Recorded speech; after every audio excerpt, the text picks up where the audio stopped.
et t'élever au-dessus de la perfection des hommes, Seigneur. Parce que c'est toi le véritable tabernacle qui est descendu du ciel, Seigneur. Nous te remercions, Seigneur.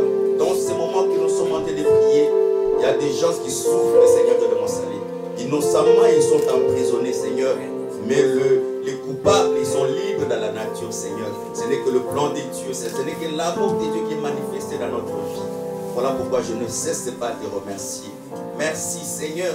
Les enfants qui sont nés aujourd'hui, Seigneur, il y a les autres qui vont mourir, Seigneur Dieu de grâce. Mais tu continues à m'accorder une coudée de vie. Voilà pourquoi je te suis reconnaissant. Ma présence dans les cultes, c'est pour aussi exprimer l'expression de ma gratitude envers mon Créateur. Merci, Seigneur. Tu as versé ton sang pour me racheter, Seigneur.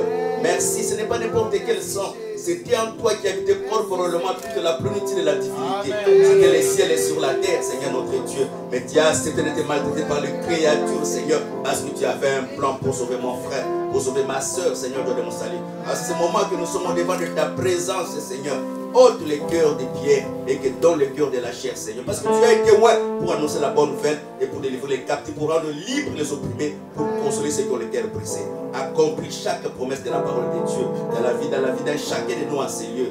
Quel honneur, la gloire, la puissance, la majesté te revient, Jésus, à toi, notre Seigneur, le seul et l'unique et vrai Dieu, dans le nom puissant et glorieux de notre Seigneur Jésus-Christ. Nous te disons Amen. Acclamons très fort pour la gloire de Dieu. Je veux que tu acclames pour la gloire de Dieu. Acclamez très très fort pour la gloire de Dieu. Je déplace. Et Dieu vous bénisse. Amen. Nous remercions aussi les chants parce qu'ils sont très bien chantés. Donc nous les remercions. Que Dieu leur bénisse. Amen. Dis Amen quand même pour les autres. Amen. Que Dieu leur bénisse. Amen. Donc nous croyons petit à petit, ils vont encore se perfectionner afin que à chaque fois quand nous sommes devant la présence de Dieu, que nous puissions passer des bons moments devant la présence de Dieu. Sans tarder, prends ta Bible, 1 Roi 10, le verset 19, le verset 18 jusqu'au verset 20, je préfère jusque là. Si le frère Jean-Paul peut rapidement lire les Écritures. 1 Roi 10, verset 18. Au verset 21, ça suffit, donc je crois que là, ça suffit. 1 Roi 10, verset 10 et 18. Non, 1 Roi 10. 1 Roi 10, verset 18 jusqu'à 20, nous lisons au nom de Jésus-Christ. Amen. Les rois firent un grand trône d'ivoire et les couvrit d'or pur. Ce trône avait 6 degrés et la partie supérieure en était arrondie par derrière. Il y en avait 2 bras de chaque côté du siège. Des lions étaient près de bras. Et 12 lions sur les 6 degrés de part et d'autre, et il n'a rien fait de pareil pour aucun royaume. La parole du Seigneur. Amen. Cantique des Cantiques 3, au verset 7, au verset 10.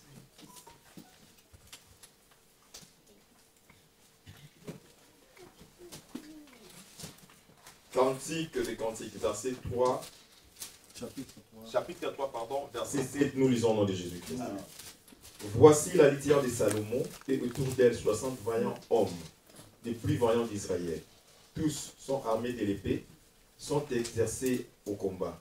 Chacun porte l'épée sur sa hanche et en vue des alarmes nocturnes.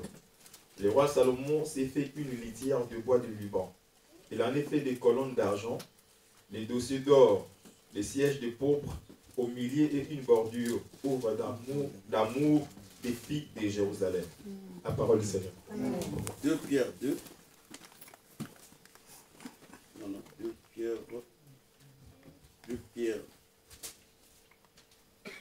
2 Pierre 2, verset 3 jusqu'au verset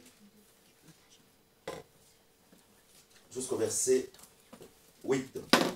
2 Pierre 2, verset 3 jusqu'au verset 2 Pierre 1, verset 3 au verset 8.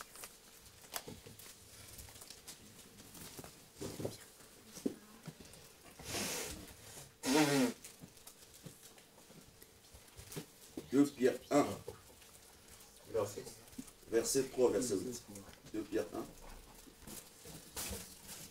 2 Pierre 1, verset 3 jusqu'au verset 8, nous lisons au nom de Jésus-Christ. Comme sa divine puissance nous a donné tout ce qui nous contribue à la vie et à la piété, au moyen de la connaissance de celui qui nous a appelés par sa propre gloire et par sa vertu, lesquels nous assurent de sa part le plus grande et les plus précieuses promesses, afin que par elles, vous deveniez participants de la nature divine, en fuyant la corruption qui existe dans le monde par la convoitise.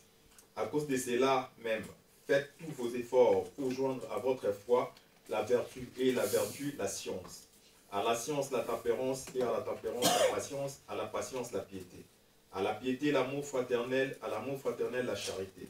Car si ces choses sont en vous, et ils sont avec abondance, elles ne vous laisseront point oisifs ni stériles pour la connaissance de notre Seigneur Jésus-Christ. Hébreux 11, verset 28.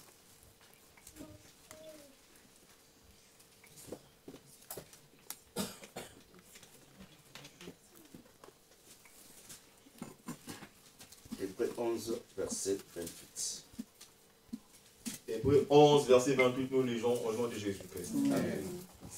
C'est par la foi qu'il fit la Pâque à l'aspersion du sang, afin que l'exterminateur ne toucha pas au premier-né des Israélites. La parole du Seigneur. Colossiens 2, verset 4 au verset 7.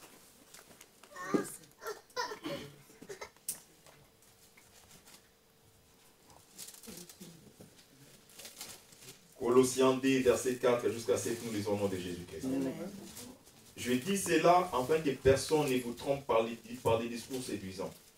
Car si je suis absent des corps, je suis avec vous en esprit, voyant avec joie les bons ordres qui règnent parmi vous et la fermeté de votre foi en Christ. Ainsi donc, comme vous avez reçu le Seigneur Jésus-Christ, marchez en lui, étant enracinés et fondés en lui, et affermis par la foi d'après les instructions qui vous ont été données, et abondez en actions de grâce. Prenez garde que personne ne fasse de vous sa proie par la philosophie. Jusqu'à verset 7, je termine et je lis le dernier verset, 1 Pierre 1, je commence par le verset 3. Béni soit le Dieu, le Père de notre Seigneur Jésus-Christ, qui selon sa grande miséricorde nous a régénérés pour une espérance vivante. Par la résurrection de Jésus d'entre les morts, pour un héritage qui ne peut ni se corrompre, ni s'essuyer, ni flétir, lesquels vous est réservé dans les cieux.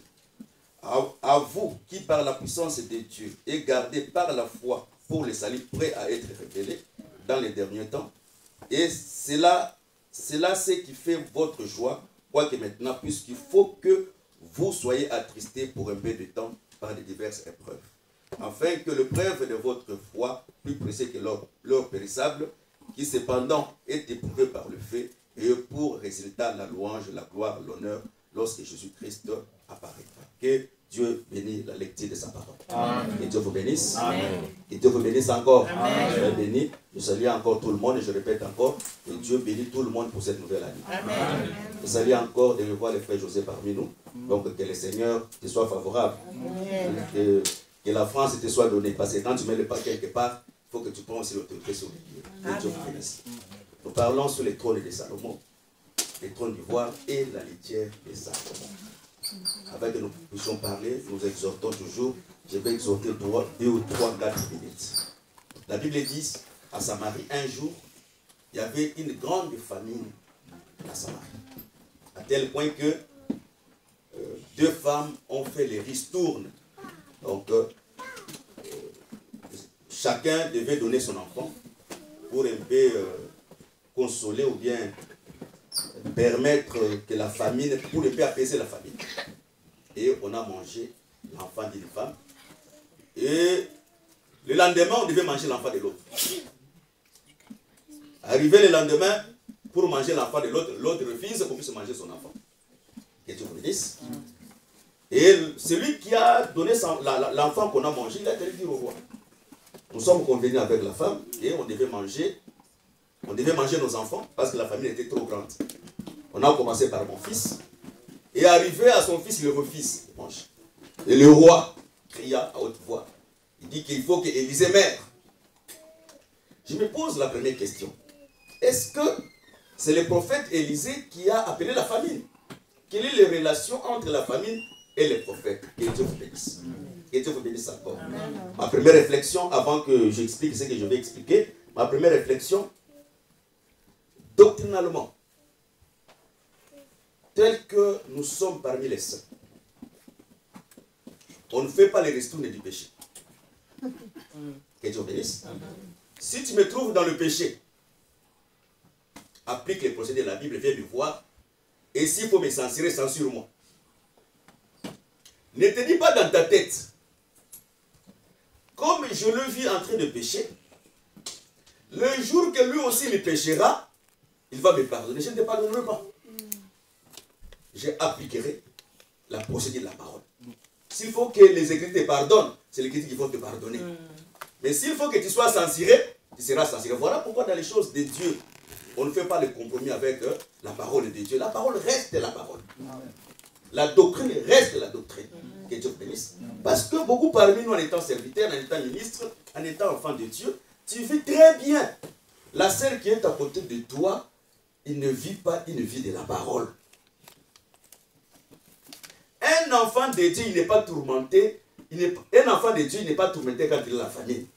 Mais un enfant de Dieu, il est tourmenté quand les gens qui craignent Dieu ne marchent plus dans la crainte de Dieu. Que Dieu bénisse. La Bible dit ceci, ce n'est pas moi. Le juste Lot, tourmenté jour et nuit de ce qui se faisait à Sodome et Gomorrhe. Donc, dans d'autres termes, la vie du péché tourmente un enfant de Dieu. Même si lui ne pêche pas. Mais le fait seulement de voir les conditions de vie se dégradent de plus en plus et le péché devient encore plus visible, celui-là doit être tourmenté. Quand le péché ne tourmente plus quelqu'un, je crois qu'il n'est pas de Dieu. Et voilà pourquoi je conseille beaucoup de frères et beaucoup de sœurs. Quand tu trouves que le péché ne te tourmente pas, ne te tracasse pas, va dans les boîtes de nuit. Lance-toi parce que tout ce que tu fais ici, tu n'auras aucune couronne. Donc, tant mieux de vivre dans le péché et d'être brûlé dans le péché, dans le frais. D'éviter de faire l'hypocrisie. Que Dieu vous bénisse. Mais dans le pensée de la Bible, pourquoi le roi, il devait tuer le prophète? Parce que nous croyons avec la Bible dit, c'est dans la vigueur de bœuf qu'on parvient à l'abondance. Quand il n'y a pas le bœuf, le crèche est vide. Donc, dans d'autres termes, là où il y a le ministère, là où il y a un prophète, il ne peut pas avoir la famille. Que Dieu bénisse. Parce que c'est à la vigueur des serviteurs, la grâce que Dieu a mis en lui, c'est ce qui bénit la terre. Donc Samarie ne pouvait pas vivre en famille pendant qu'Élisée était en Samarie. Parce que le ministre, il joue le rôle d'un sentinelle, mais le ministre aussi, il doit commencer à contrôler la vie des enfants de Dieu pour que les gens marchent aussi dans l'abondance de la chair. Que Dieu vous bénisse. Que Dieu vous bénisse encore. Que Dieu vous bénisse. Je prends un exemple terre à terre, très simple. Très simple. Nous avons un frère, il sert dans l'église. 5 ans, 6 ans, 7 ans, 8 ans. Sa vie n'avance pas. On ne va pas seulement continuer à prêcher. On doit parler avec les frères, de savoir qu'est-ce qui ne va pas dans sa vie. Qu'elle soit bénisse. Sans oublier, tout péché non confessé et non expié. Est-ce qu'on se comprend? Amen. Tout péché non confessé et non expié. Il y a des péchés qui demandent que tu confesses seul. Tu dis à Dieu, je fais ça, Dieu te pardonne. Mais il y a certains péchés, aussi longtemps que tu ne l'as pas confessé, tu n'auras pas l'expiation du péché. Maintenant, le cœur va te montrer, le péché, quand le péché monte dans ton cœur, le diable va te faire beaucoup de démonstrations des Écritures. Il dit que si tu confesses, toi qui es orgueilleux, toi que les gens voient, tu seras humilié. Non, quand tu confesses le péché, même si celui que tu as confessé le péché, il est allé reprendre le péché, qui est mauvais, mais du moins, toi, tu as accompli une écriture. Quelle est son ministre? Quand même, tu seras déshonoré, mais Dieu va t'honorer. Parce que tu as honoré la parole de Dieu. Nous voulons dire ceci. Là où il y a le ministère de la parole. Parce que l'apôtre Paul dit, celui qui a appris, il a fait les uns comme pour les personnes des saints. Afin que nous prospérons à tous égards. Ça c'est Ephésiens 4. La prospérité ne s'éloigne pas seulement des choses spirituelles, dans la connaissance, mais la prospérité, nous devons les suivre dans la chair. Parce que si tu es incapable de vivre les grandes promesses de Dieu sur la terre, tu les vivras encore où? Parce qu'au ciel, nous serons semblables aux anges. Là où nous allons seulement louer le Seigneur. Là où il n'y a même pas les mariages que nous combattons, on se bat chaque matin, chaque jour ici dans la maison. Là-bas, nous serons semblables aux hommes. Voilà pourquoi j'ai dit que même les serfs au ciel, ils seront des hommes. Hein? Parce que l'esprit a été toujours un masculin. Comme les serfs seront esprits dans le ciel, ils seront des hommes. Que Dieu vous bénisse. Amen. Que Dieu vous bénisse encore. Que Dieu vous bénisse. C'est pour dire que là où il y a le ministère, il doit y avoir l'abondance. Même si tu es maudit, tu es bloqué, le ministère va te débloquer. Amen. Parce que le ministère transporte les clés de David sur ses épaules. Or, les clés de David, c'est le pouvoir, la puissance pour délivrer. Premièrement, il ne faut pas oublier, Jésus a été loin pour proclamer la bonne nouvelle. Il a été loin encore pour délivrer les captifs. Donc, l'évangile a pour rôle d'annoncer, mais délivrer aussi les captifs. Que Dieu vous bénisse. Sinon, je vais quitter ce que je vais prêcher. La Bible dit ceci. Dieu a dit à Salomon de faire un trône d'ivoire. Cette trône avait 6 marchepieds. Et sur le trône, il y avait, chaque marchepied, il y avait 2 lions. Un à gauche, un à droite, un à gauche, un à droite, jusqu'au 5e degré, qui était le siège, qui était le trône. Que Dieu vous bénisse. Totalement, sur le marchepied, il y avait 12 lions. Et sur le trône, il y avait 2 lions. Nous avons expliqué ceci. Les lions représentent le premier être vivant. Parce que sur le trône, quand vous lisez Apocalypse 4, vous allez voir que Dieu a 4 êtres vivants. Et il a 24 vieillards. Est-ce que c'est bon? Il faut seulement lire la Bible. Hein? Il y a 4 êtres vivants et il y a 24 vieillards. Les 4 êtres vivants, le premier être vivant, il a la face de lion. Les lions ont comme explication la royauté, les lions ont comme expliqué les jugements, et les lions ont comme explication la doctrine. Donc, dans d'autres termes, si nous prenons la portion doctrinale, donc Dieu commence à parler par la doctrine. Voilà pourquoi 1 Corinthiens nous dit ceci. Premièrement, les apôtres. Deuxièmement, les prophètes et le docteur et ceux qui ont le don. Donc, Dieu commence à parler par les apôtres. Mais j'ai compris que beaucoup de frères comprennent très mal la doctrine. Les gens croient que la doctrine se limite seulement à la manière de voir les Écritures. Qu'est-ce que je vais dire? Je prends un exemple. Si une sœur chantait ici, c'est très mauvais et c'est trop dangereux. Il a pris des mèches qui ont de multicolores. Il couvre en dessous de voile et il est tenté de chanter. Premièrement, il a péché non contre le ministre. Il n'a pas péché aussi contre le peuple de Dieu. Mais il a péché contre Dieu. Parce qu'il a dissimulé ses cheveux derrière le voile. Que les Seigneur bénisse. Donc, dans d'autres termes, si quelqu'un est en train de comprendre, de regarder, c'est-à-dire, c'est aussi la doctrine. Mais la doctrine aussi, c'est la manière où nous sommes en train de vivre la parole de Dieu. C'est ce qui est plus difficile. Que Dieu bénisse. C'est-à-dire, la doctrine, c'est la manière que nous sommes en train de vivre la parole de Dieu. J'ai compris beaucoup de choses dans cet évangile. Beaucoup de frères se limitent seulement. La sœur là, elle n'est pas bien habillée. La sœur là, elle a mis des bijoux. La sœur là, elle est mal vêtue. Mais les frères aussi, la sincérité dans la marche dans les choses de Dieu. Il est difficile que beaucoup de frères, enfin que les frères puissent les vivre. Je prends un exemple. La Bible dit ceci. Qu'il n'y ait pas de fraude entre le frère et les frères. Parmi le plus grand péché dans l'église, c'est quand un frère fait le fraude au travers de notre frère. Mais est-ce qu'aujourd'hui, dans nos églises, qui peut faire confiance à un frère sur le plan financier? Il prend son argent, garde-moi cet argent. Ou bien il veut faire des affaires avec un frère. Tu verras que ça va mal finir. Même si nous parlons de la doctrine, nous devons parler aussi de ces choses. Je prends un exemple, moi-même personnellement.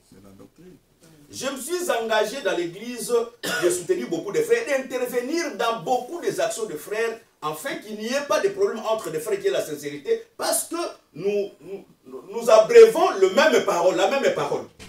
Mais tu verras, à chaque fois quand on intervient dans une situation entre les frères, ça finit toujours mal. Ou un frère, il a escroqué l'autre, ou bien il n'a pas respecté. Tout cela, et cela ne permet pas que l'église puisse se développer. Quand vous parlez de la croissance dans l'église, mais parlez aussi de vos habitudes entre vous et les frères, entre vous, le frère et le frère. C'est là qui permettra la confiance, l'assurance. Parce que quand je prie avec quelqu'un qui est à ma gauche, je vois que j'ai confiance en lui. Ça fait du bien, ça fait marcher l'œuvre.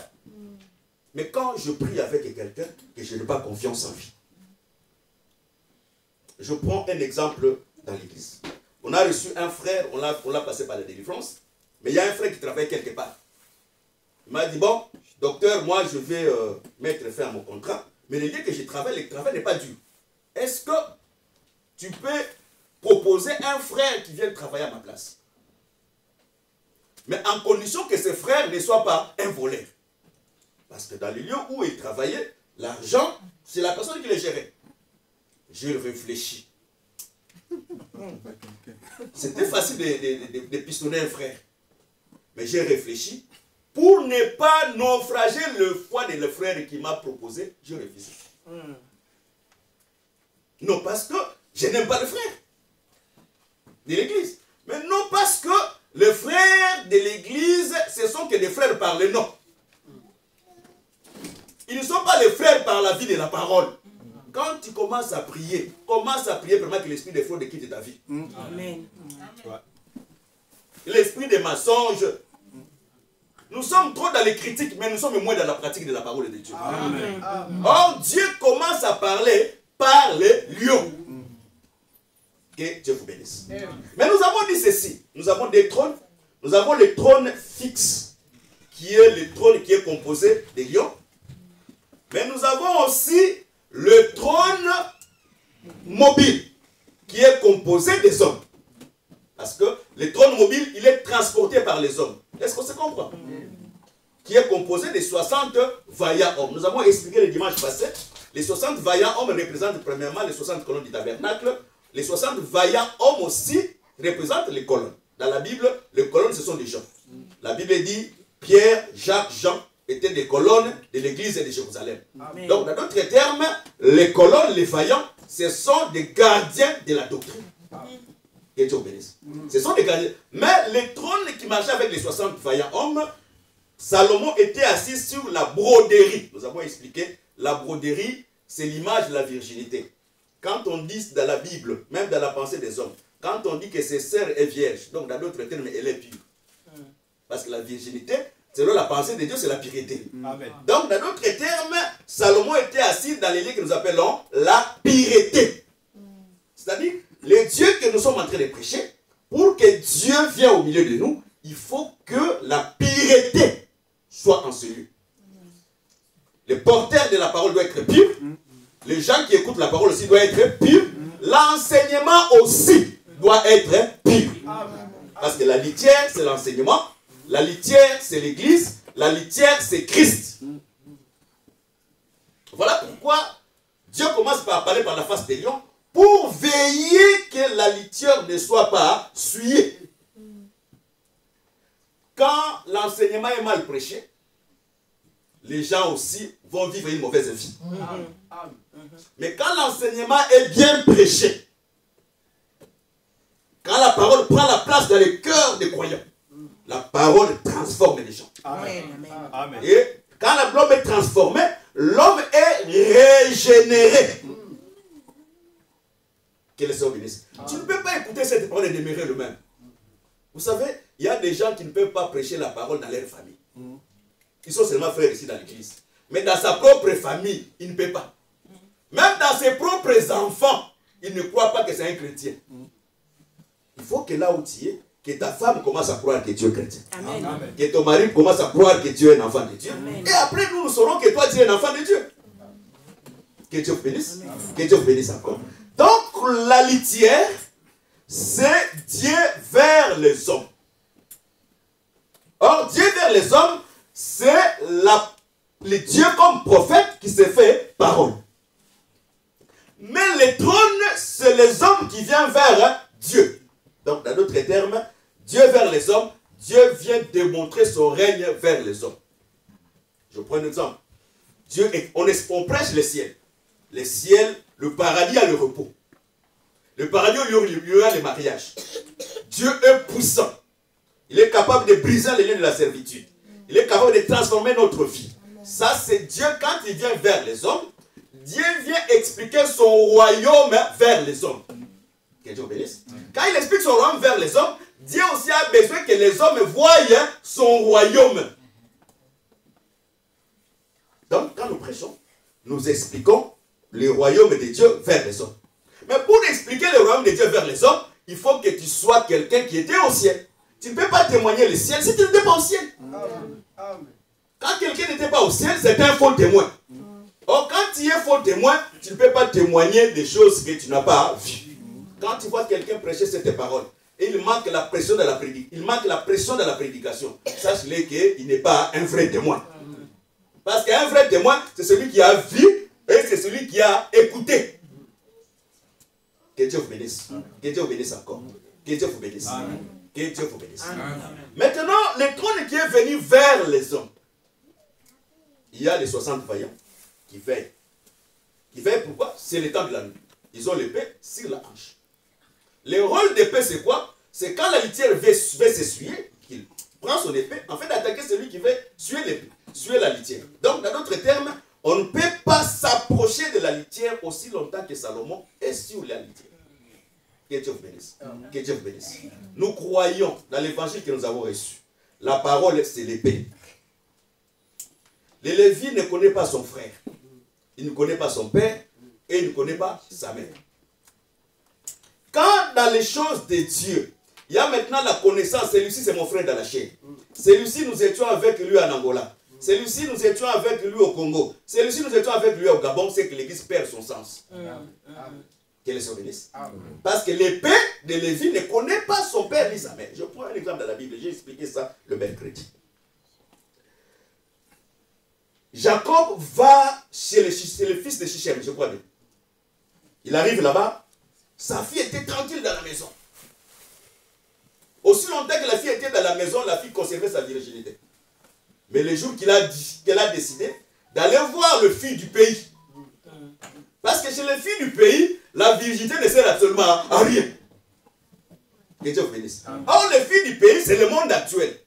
Où la virginité n'a plus l'importance. C'est-à-dire, mais tu es vierge jusqu'à 18 ans, ça fait quoi? Tu es vierge, ça, ce sont des choses anciennes. Dans les choses de Dieu, il n'y a pas de choses nouvelles sur la terre. Amen. Dieu ramène tout ce qui était dans le passé. Au temps de Sodome et Gomorrhe, les filles de l'autre étaient vierges. Donc le monde peut se pourrir dans le péché, mais l'enfant de l'autre doit toujours conserver sa virginité. Amen. Que Dieu vous bénisse. Que Dieu vous bénisse. Cette fille, le jour qu'il est allé voir les filles du pays, c'est le même jour qu'elle a perdu sa virginité. J'ai dit ceci. Un enfant de Dieu ne peut pas avoir ami un païen. Ne peut pas avoir ami un païen parce que le païen parle selon le monde. Mais je ne dis pas que tu ne peux pas saluer un païen. Je ne dis pas que tu ne peux pas côtoyer les païens même au travail. Mais je dis que tu ne peux pas avoir un ami païen. Il faut prendre la mission d'un ami dans la Bible. Qu'est-ce dit la mission d'un ami dans la Bible? Dieu dit, je ne vous rappelle plus serviteurs, je vais vous appeler les amis. Car l'ami, c'est celui qui ne cache pas son secret à son ami. Donc, si je deviens ami avec un païen, je dois dire tous les détails de mes secrets à mon ami. Et le païen aussi va te dire les détails de ses secrets. Et les choses que le païen va te dire sont des choses trop dangereuses. Que les Seigneur bénisse. Vous savez, pourquoi Amnon a violé sa sœur qui était vierge? C'est à cause de son ami. Son ami lui a dit, oh, mais je vais te dire des techniques. Fais-toi malade. Et demande à ton père que ta sœur va te faire un gâteau.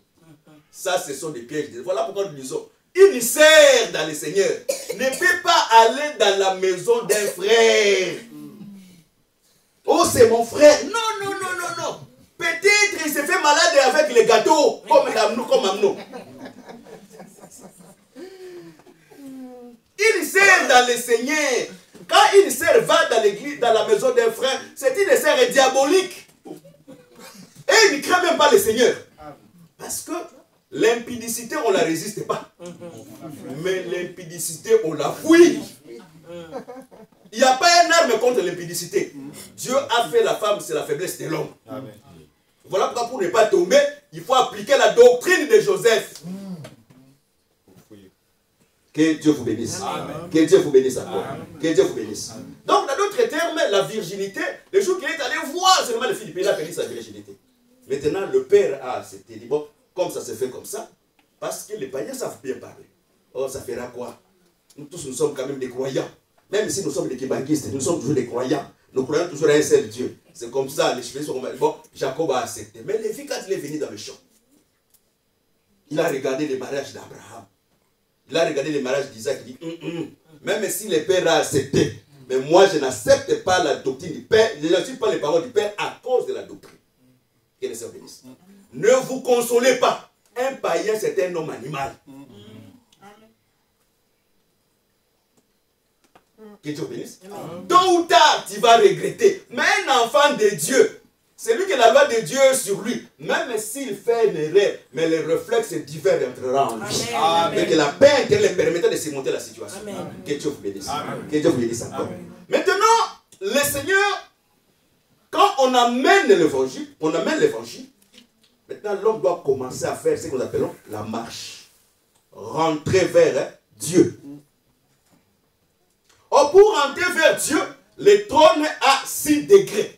Et le 7e, c'est le trône, là où il est assis.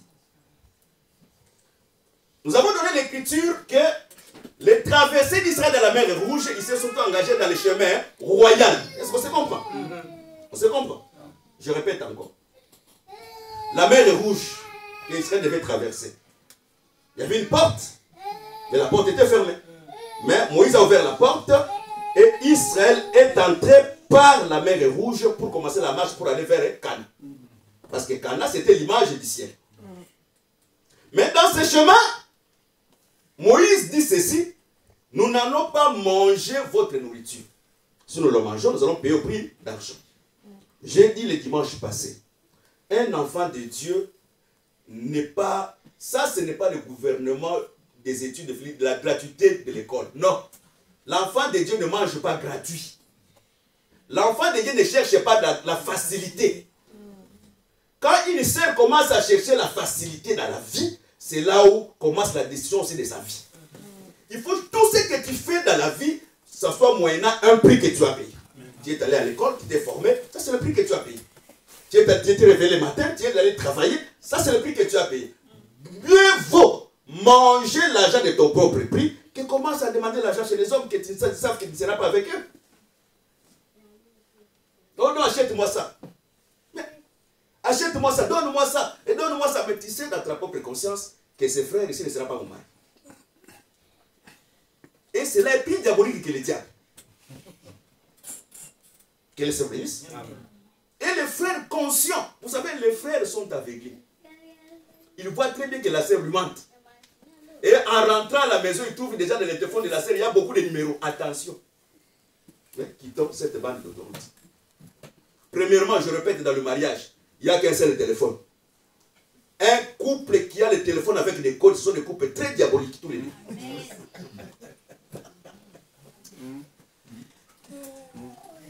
Un jour, nous allons essayer dans l'église, après l'église, les couples. Chaque couple va donner à sa femme son téléphone. L'homme va donner à la femme son téléphone. Et la femme va donner à l'homme son téléphone. Et ils vont remettre ce téléphone après une semaine. Je crois que ça sera une catastrophe. Comme je vois la sœur Hérard dit beaucoup d'amen, je vois que le frère Jean-Paul avec les problèmes avec son téléphone. Et c'est trop dangereux dans cette église. Que Dieu vous bénisse. Amen. Que Dieu vous bénisse encore. Donc, dans d'autres termes, dans la vie du couple, il n'y a pas de secret. Amen. Parce que quand vous avez des secrets, vous ne pouvez pas prier ensemble. Ça, c'est pas c'est la Bible. Quand vous voulez prier ensemble, vous devez être en communion. Bon, avançons, quittons ces choses. Que Dieu vous bénisse. Amen. Donc, dans la mer Rouge, il y avait tout un chemin tracé. Et ce chemin, Salomon explique comme étant les degrés. Vous savez, le monde du ténèbre est très bien organisé. Quand vous écoutez un franc-maçon, on dit que cet franc-maçon, il est dans le 33e degré. Ce franc-maçon ici, il est dans le 12e degré. Donc, dans d'autres termes, ils ont pris seulement des langages qui sont les langages de la Bible et ils ont transformé ce langage au langage du diable. Donc, dans d'autres termes, dans la vie chrétienne, pour monter vers le trône de Salomon, il faut monter degré par degré. Est-ce que c'est comprend? Parce que tu ne peux pas arriver dans le deuxième degré si tu n'es pas passé par le premier degré. Que la Seigneur bénisse. Mais l'Écriture dit, c'est par la foi que Moïse a fait l'aspersion de la Pâque. Est-ce que c'est comprend? Donc, quand quelqu'un mange la Pâque, donc là la foi. Et l'Écriture dit, Christ est notre Pâque. Donc, dans d'autres termes, l'agneau ramène la foi. C'est par là que je comprends. Le premier degré, pour commencer à monter sur le trône, c'est la foi. Est-ce qu'on se comprend? On se comprend. La Bible dit à la foi, il faut ajouter la vertu, la science, la piété, la patience, l'amour et la charité qui est le lien de la perfection. Si ces choses habitent en toi, vous ne serez pas stérile. C'est-à-dire, quand nous voyons quelqu'un stérile encore, vraiment stérile vivant, stérile spirituellement, parce qu'il a la stérilité spirituelle. Quelqu'un en étant stérile, il ne produit pas la vie de la parole quand nous sommes en train de prêcher, c'est-à-dire, il n'a pas encore terminé les degrés dans la marche, et il n'a pas encore atteint la charité, qui est la perfection, pour que la stérilité quitte sa vie. Parce qu'un enfant de Dieu, quand il écoute la parole, automatiquement, il doit accoucher la parole de Dieu. Quel est son bénéfice? Est-ce que c'est bon? Il doit accoucher la parole de Dieu. Or, pour commencer avec la foi commence en prêchant, et la prédication ramène la personne à la repentance. Est-ce que ça, on se comprend? La prédication ramène quelqu'un à la repentance, et la repentance introduit l'homme dans la conversion. Amen. La conversion qui est le changement de vie.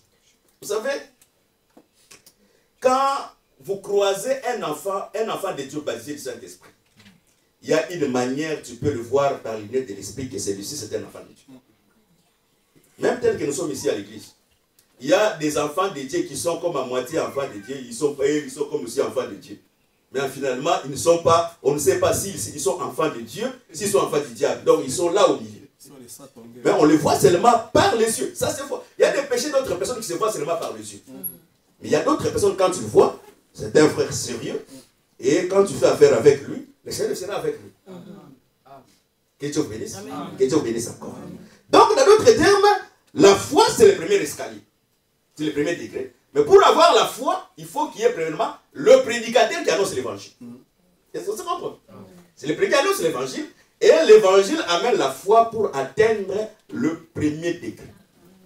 Tu ne peux pas monter le trône quand tu ne commences pas premièrement à croire. Est-ce que ça comprend? Tu ne peux pas monter le premier degré si tu ne commences pas par croire. Or, ce qui prouve que tu as cru parce que tu as mangé la Pâque et tu as accepté de quitter l'Égypte. L'Égypte qui est le monde. Tu ne peux pas croire en état dans le monde. Tu ne peux pas croire, tu te mets toujours dans les mauvaises habitudes. Quand quelqu'un croit à la parole de Dieu, la parole doit transformer sa vie. Amen. Il doit renoncer aux œuvres de la chair. Amen. Que Dieu bénisse. Donc, dans d'autres termes, le premier degré, c'est la foi. Or, quand quelqu'un croit, premièrement, celui qui croira, ce qui suit la croyance, c'est quoi? C'est le baptême. C'est le baptême d'eau. Quand tu manges la vraie parole, cette parole doit premièrement te montrer l'eau. Et quand la parole te montre l'eau, tu t'engages maintenant dans les chemins. Tu t'engages dans les chemins.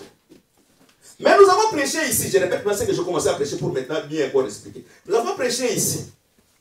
Israël qui a fait 430 ans en Égypte.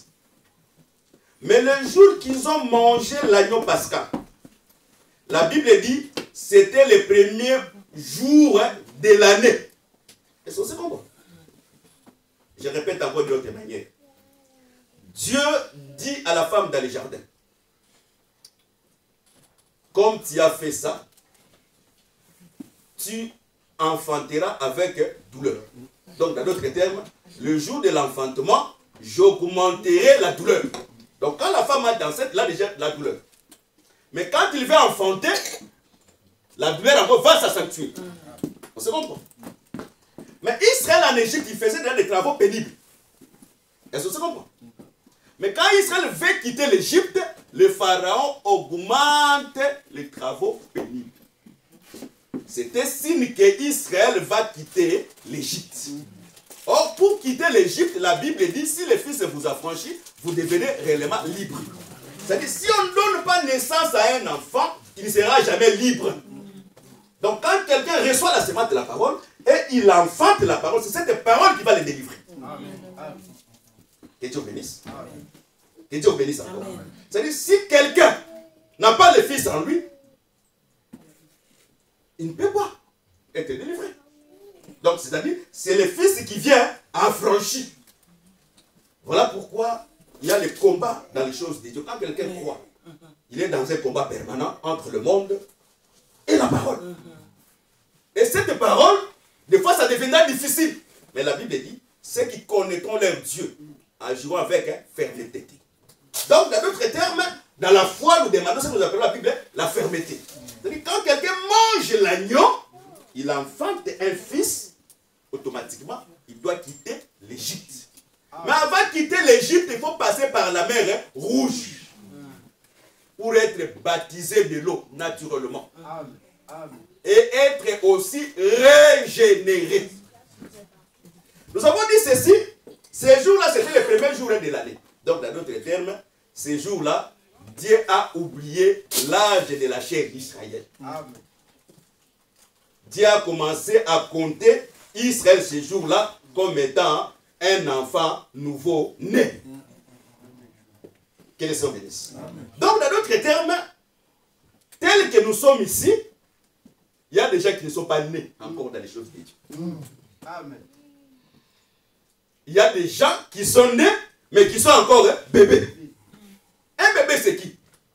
Un bébé, c'est un enfant qui commence à tâtonner en marchant.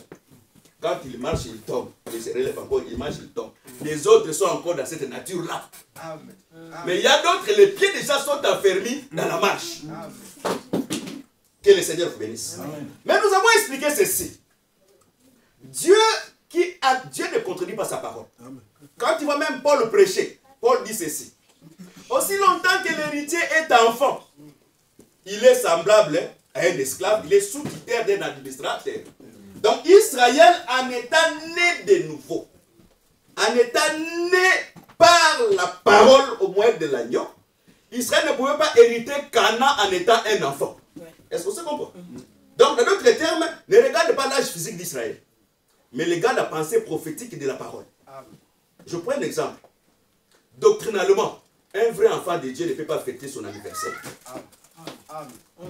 Pourquoi? Parce que les jours de la chair, Job l'a maudit. De regretter les jours que je suis entré dans l'état de la... Il n'y a rien de bon dans cet état ici. C'est seulement l'orgueil et la vanité qui nous poursuit dans ces choses. Vous savez, cet corps, dans peu de temps, ça va faire déficit. Ça va commencer à défigurer. Et dans peu de temps, tu vas changer même de forme. Que le Seigneur, mais ton esprit ne changera pas de forme. Que Dieu vous bénisse. Donc, dans notre cette chair ne sert absolument à rien. Vous savez, j'aime dire des exemples. Les jours que je suis allé voir le frère Armel à l'hôpital, je regarde le grand Armel, il dort sur son lit. Je regarde, je dis, mais il pèse combien de kilos? Il a quelle taille? Mais la maladie l'a humilié. Le corps ici, c'est le corps d'humiliation. C'est ce qu'il dit Paul dans le livre des Philippiens. Il faut que le corps d'humiliation revête le corps de gloire. Souvenez-vous, nous avons prêché une fois ici.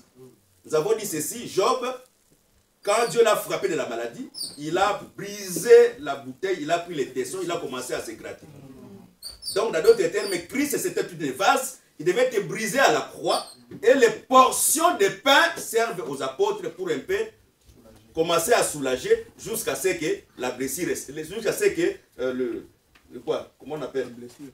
Le quoi? Hein? La blessure? Non, pas la blessure, les petits boutons là. Donc, c'est pas la lèpre, c'est comment donc, c'est-à-dire la démangeaison, ça permettra petit à petit en fait que la corps soit perfectionnée. Et l'évangile que nous prêchons, en étant dans cette corps du péché, ça permet à soulager la vie de la chair jusqu'à ce que le corps sera rédempté. Que Dieu bénisse. Mais nous avançons. Maintenant, Israël est né un an. Mais on ne peut pas donner les responsabilités à un enfant d'un an. On ne peut pas donner l'héritage l'héritage, parce que Canaan c'est tout un héritage que Dieu a donné à Abraham et à ses enfants. Mais en étant né en Égypte 1 an, on ne peut pas donner cet héritage à un enfant. Voilà pourquoi la Bible dit. On ne peut pas donner un charge à un nouvel converti. C'est un nouveau converti, c'est quelqu'un qui est né dans la parole, même s'il a les cheveux blancs. Mais comme il s'est converti, c'est un bébé. Amen. Que Dieu bénisse. Si on lui donne la charge en étant bébé, cette charge va le tuer. Que Dieu vous bénisse. Maintenant, Israël qui est né, Dieu dit maintenant, il faut qu'Israël grandisse. Mais Israël va grandir comment? Je le fais passer par l'Égypte et par le désert. Le désert, c'est un chemin obligé pour tout enfant de Dieu. Amen. Et dans le désert, comme étant le chemin royal, il y a des lieux à gauche, il y a des lieux à droite. Et dans le désert, c'est un lieu où il y a des scorpions et il y a encore des serpents. Mais Dieu dit à Jérémie ceci: je te donne le front des diamants devant les scorpions. Est-ce qu'on se comprend? Or, les diamants ne se brisent pas. Parmi les minéraux, les diamants, même s'il prend un marteau, ça ne se brise pas. Donc, dans d'autres termes, Dieu te donne un caractère infaillible devant tout combat du ténèbres. Mais qui t'engage dans le désert. Voilà pourquoi dans les déserts, il y a maintenant des diverses épreuves. Parce que votre foi doit être éprouvée. Il y a des gens qui marchent dans la sanctification parce qu'ils n'ont jamais été tentés. Que Dieu bénisse. Depuis qu'il a cru, il n'a jamais été tenté. Une femme respecte son mari, marche dans la sanctification parce qu'elle n'a jamais été tentée. Vous savez, avec les chirurgies plastiques aujourd'hui, on peut dessiner un homme. On peut dessiner une femme. Avec toutes les tailles et toutes les données que le monde a données. Parce que la Bible a ses données. Est-ce que ça comprend? La Bible que nous prêchons, la Bible a ses données. Mais le monde aussi a ses données. Les données de la Bible, quand un frère veut se marier, il doit se marier avec une sœur baptisée de l'esprit. Mais les données du monde, quand tu veux te marier avec une sœur, il faut que la sœur ait une bonne taille. Qu'il soit comme une guidare acoustique. Et c'est là, dans la suite du temps, ça va te provoquer des problèmes. Qui sait, on peut te tuer pour à cause d'une belle femme. Et vous le savez, Abraham craignait la mort à cause de la beauté de Sarah. Bien que prophétiquement, la beauté de Sarah représente Christ, le seul qui est venu avec un corps incorruptible dans le monde. Amen. Amen. Que Dieu vous bénisse. Que Dieu vous bénisse encore. Christ, c'est le seul véritable Sarah qui est venu dans le monde avec un corps sans péché. Que le Seigneur bénisse. Donc, dans d'autres termes, Israël en a 1 an. Israël maintenant doit grandir par les épreuves. Il manque de l'eau. Dieu donne de l'eau.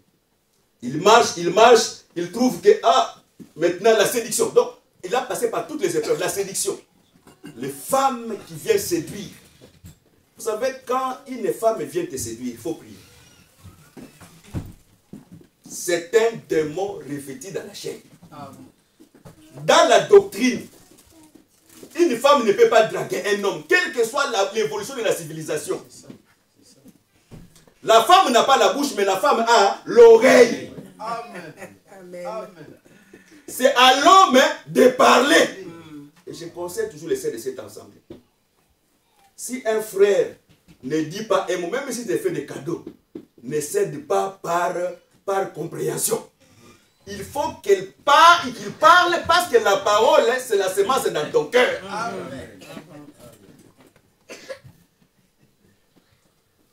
Oh, le frère m'a invité au café C. Mange le café C. Il m'a invité dans le French. Mange le French. Aussi longtemps que le frère ne dit rien, toi aussi ne dis absolument rien. Vous savez, pour qu'on croie que le nom de Jean-Baptiste était Jean, c'est le jour que son père a ouvert sa bouche. Aussi longtemps que le père n'a pas ouvert la bouche, on ne peut pas confirmer que le nom de Jean-Baptiste était Jean. Même si sa femme m'a dit Jean. Non, il faut que le père ouvre la bouche pour dire que c'est Jean. Aussi longtemps que les frères ne parlent pas, Voilà pourquoi un frère timide soit délivré au nom de Jésus-Christ. Amen. Amen. Amen. Amen. Parce que les frères timides pêchent beaucoup dans les pensées. Il est déjà mort par la beauté de la sœur, mais la bouche c'est mort. Que Dieu vous bénisse. Donc, dans d'autres termes, Dieu a fait grandir Israël par des épreuves. Voilà pourquoi tu peux rencontrer des épreuves dans ta vie. Et que voilà pourquoi Pierre dit, l'épreuve de votre foi doit être éprouvée par le feu. Nous croyons que Shadrach, Meshach étaient dans la fournaise, mais nous croyons aussi que tout enfant de Dieu doit être éprouvé dans la fournaise. Amen. Amen. Et quand tu entres dans la fournaise, tu dois sortir avec tes habits sans brûler. C'est-à-dire les œuvres d'un enfant de Dieu. C'est-à-dire quelles que soient les difficultés qui demeurent fermes. Il y a des gens qui prient ici. Je vous ai dit au début, les frères ne sont jamais tentés. Il est frère, tu les vois, un frère catholique, il est là, donc respectueux. Oh, il n'a jamais croisé la tentation. Mais quand il croise la tentation, il va plus se relever. Vous savez, il y a des frères, je conseille aux frères, il y a des frères qui n'ont jamais fait la vie. Depuis qu'il a cru, il est un peu chaste, mais pas à 100%. Et il n'a jamais croisé une belle femme dans la vie. Mais s'il croise une femme, comment ça le fait d'avance? Le frère va chercher. Et tout cela sont les épreuves de la foi. Mais celui qui est bien enseigné, le premier regarde par la conscience de la foi qu'il a, il ne regarde pas la chair. Mais il regarde le verdict qui est dans la femme. Parce qu'un enfant de Dieu doit se marier avec la fille de Sarah. Amen. Amen. Pourquoi? Parce qu'un fils d'Abraham circoncis le 8e jour. Parce qu'il faut entrer dans la promesse d'Abraham pour être fils d'Abraham. Or, pour entrer dans la promesse d'Abraham, il faut être circoncis le 8e jour. Israël qui a passé de diverses épreuves, la famine, les combats, les femmes, les hôtels, les enseignements des balles, tout Israël a connu toutes ces choses dans le parcours. Et ceux qui n'ont pas obéi à Dieu, les lions les ont dévorés dans la honte. Donc, même si nous sommes engagés dans cette, même si tu as cru, la foi n'est que le premier escalier. Quand on dit que quand tu crois, tu seras sauvé, ce n'est que le premier escalier. Mais pour que tu crois, c'est là où je vais me limiter, pour que tu crois dans la vie, il faut que tu rencontres un envoyé. C'est bon. Je prends un exemple dans la Bible. La femme samaritaine, parce que les gens des groupes de prière aiment beaucoup cette verset. La femme samaritaine, il est sorti la croiser Jésus. Jésus a parlé avec la femme, et la femme a couru pour aller appeler les gens qui étaient dans la ville. Il dit, voici, je vis celui dont le Messie a parlé. Les gens sont venus, le Messie. Maintenant, la femme voulait commencer à se vanter. Maintenant, ces gens lui ont dit, non. On n'a pas cru parce que tu nous as parlé. Nous avons cru parce que nous-mêmes, nous avons entendu l'envoyé parler. C'est aussi longtemps que Christ, comme étant l'envoyé, n'avait pas parlé. Ces gens n'avaient pas la foi. C'est-à-dire, l'effet d'aller appeler les gens, l'effet de regrouper les gens, quand il n'est pas un envoyé, il n'y aura pas la foi. Ça, ce n'est pas moi, ça c'est Romains 10. Comment ils croiront si Dieu n'envoie pas les envoyés? C'est dans d'autres termes, c'est les envoyés qui amènent la foi. Les envoyés n'amènent pas seulement la foi, mais l'envoyé amène aussi la bénédiction. La Bible dit Israël, jusqu'à ce que tu diras, béni soit celui que l'Éternel a envoyé. Quand on croit à l'envoyé de Dieu, on reçoit aussi la bénédiction. Tu ne peux pas croire de toi-même.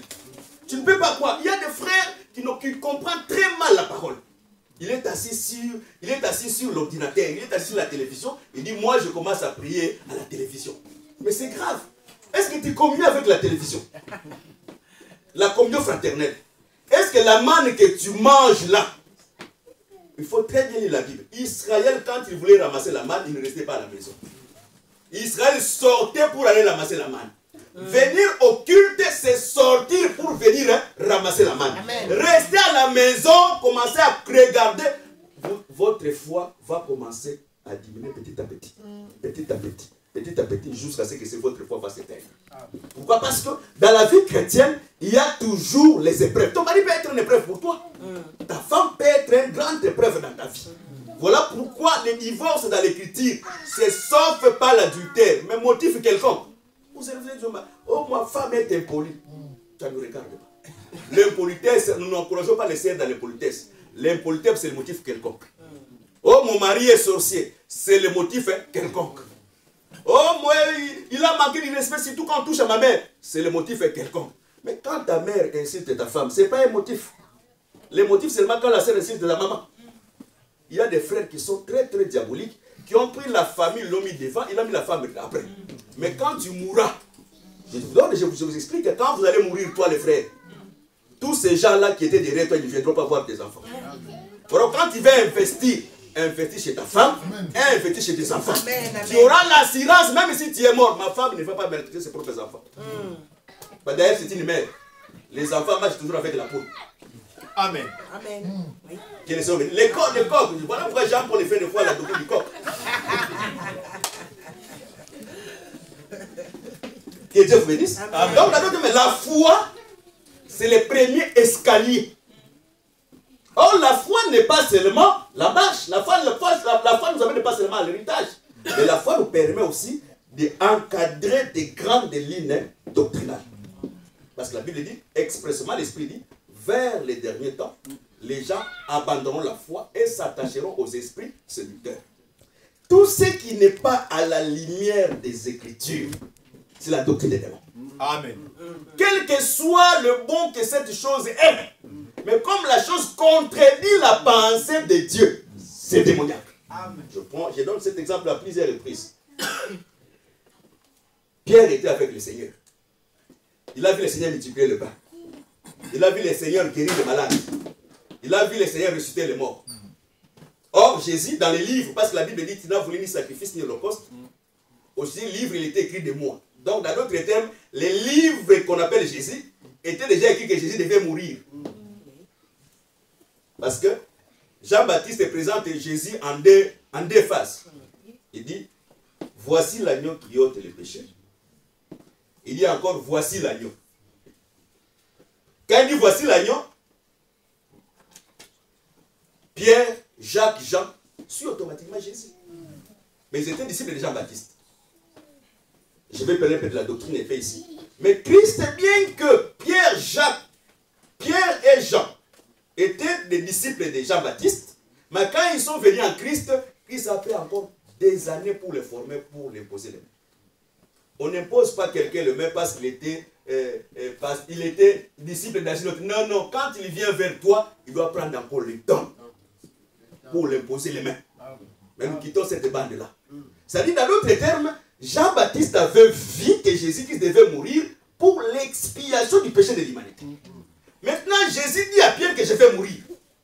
Vraiment, Pierre dit, j'explique, je complète les Écritures. Hein. Pierre dit, il est écrit dans la loi, Christ ne meurt pas. C'est-à-dire, Christ comme étant Pierre comme étant un juif. Pierre ne voit pas l'écriture d'Ésaïe 53. Pierre voit seulement Christ oint éternellement. Christ est l'esprit qui ne meurt pas, l'esprit du Père qui ne meurt pas. Maintenant, Jésus dit à Pierre, arrière de moi, Satan. Donc, dans d'autres termes, l'esprit qui avait refusé Christ de mourir, ce n'était pas l'esprit de Dieu. C'était l'esprit démoniaque. Pourquoi la pensée de Pierre ne concordait pas avec la pensée de Dieu que Christ devait mourir pour l'expiation du péché de l'humanité. Voilà pourquoi nous disons ceci. Toute bonne action, toute bonne réunion.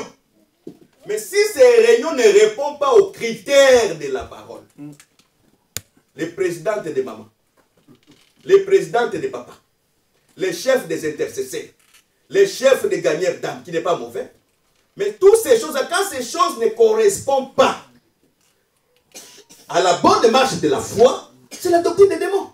Je prends un exemple terre à terre, j'explique les mamans. Je prends un exemple. Il y a des sœurs qui ont fait 15 ans, 20 ans, 25 ans dans le mariage.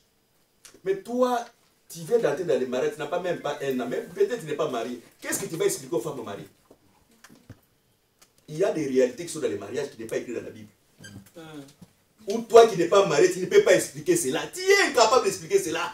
Mais comment tu vas expliquer des choses que tu n'as pas vécues? Tu verras une jeune sœur. Voilà pourquoi la Bible dit, il faut que pour que les mamans enseignent les sœurs, il faut qu'il soit une femme qui a 60 ans. Mariée d'une seule, avoir se marier une seule fois dans la vie, et en ayant éduqué ses enfants et ses petits-fils, c'est cette femme-là qui doit enseigner les sœurs. Parce qu'il a quand même premièrement enseigné ses propres enfants et il a enseigné ses propres fils. Lisez la Bible. Timothée, tu as hérité la foi de ta maman Loïs et de ta grande-mère Énice. Donc, la d'autres termes, Timothée a hérité la foi de sa grande-mère et de sa maman. Mais toi-même, dans ta famille, tu n'as prêché personne. Tu n'as éduqué personne. Et bien, tu veux maintenant rassembler les gens au milieu de ces prêches. Et non, ça, le ministre le fera.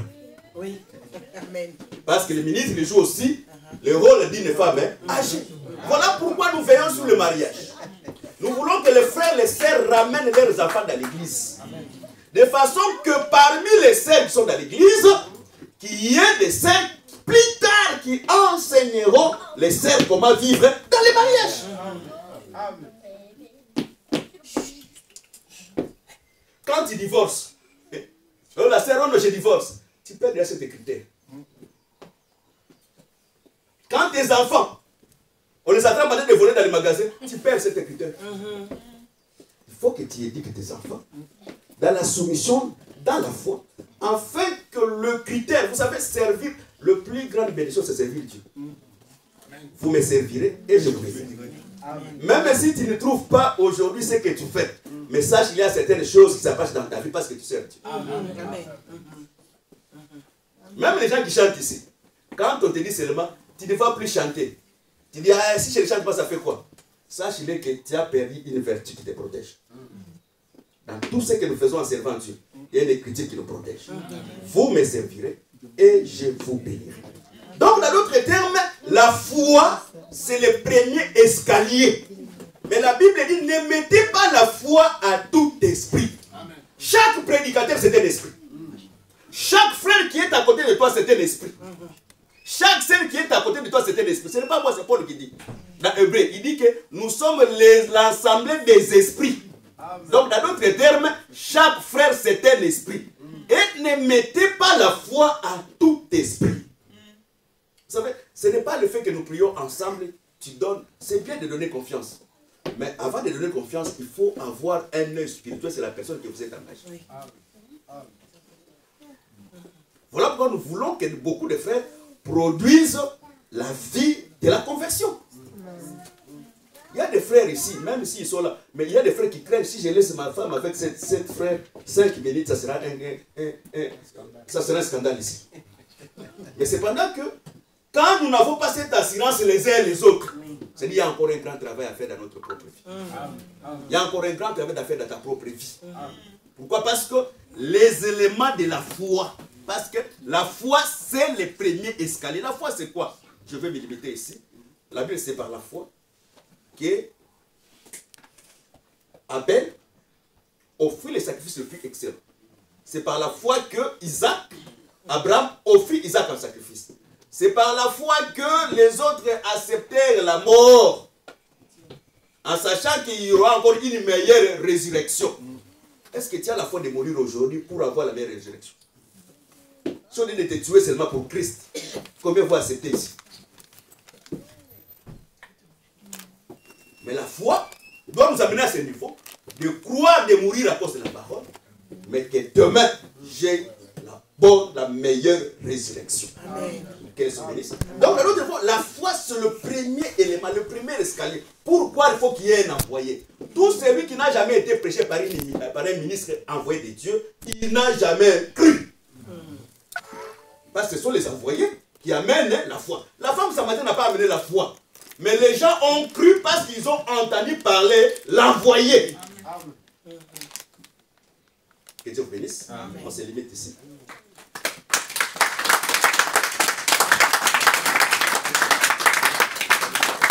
Je veux que tu commences à prendre le temps pour prier. Prie pour ta régénération. Prie pour ta nouvelle naissance. Prie pour que le Seigneur te donne la capacité de vivre la foi. Je sais que tu vis des moments très, très, très difficiles. Mais ne désespère pas. La foi, ce sont des épreuves. Ce sont des épreuves. Tu n'attends pas le Messie, tu commences déjà à prier. Prions dans le nom de Jésus. Père, Dieu de grâce. Adonai, le grand créateur.